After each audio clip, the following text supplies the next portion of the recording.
ilionyesha mtoto wa kike. Lakini mtumishi aliniambia ultrasound ya mbingu inaonyesha mtoto wako ni wa kiume. Haleluya. Hey! Ushangilie maana uamini ninachokisema. Kweli namshukuru Mungu kwa ajili ya madhabahu haya. Nilikuwa mjamzito, kuna changamoto nilikuwa napita.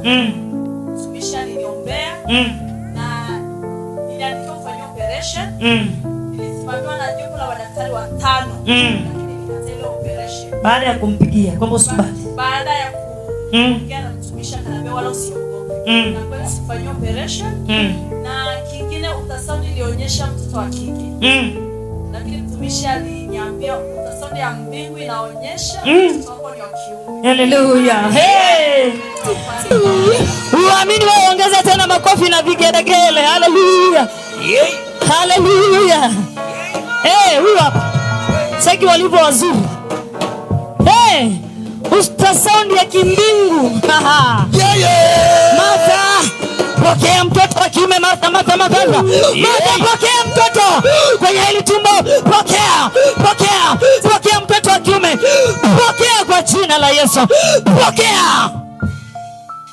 Alinipigia nikamwambia usikubali operation, maana unaenda kujifungua kama mwanamke wa Kiebrania. Lakini pia ultrasound ya madaktari wanasema mtoto wa kike, ultrasound ya mbinguni inasema mtoto wa kiume.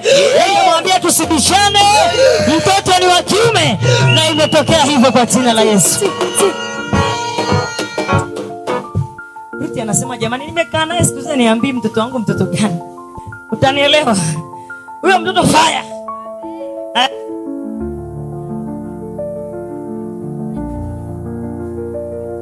Haleluya. Haleluya. Jinsia ya mtoto wa Ruti ni fire. Jinsia yake inaitwa fire. Ndio mtoto wake. Anielewa tu. Hebu mshangilie Yesu kwa makofi na vigelegele.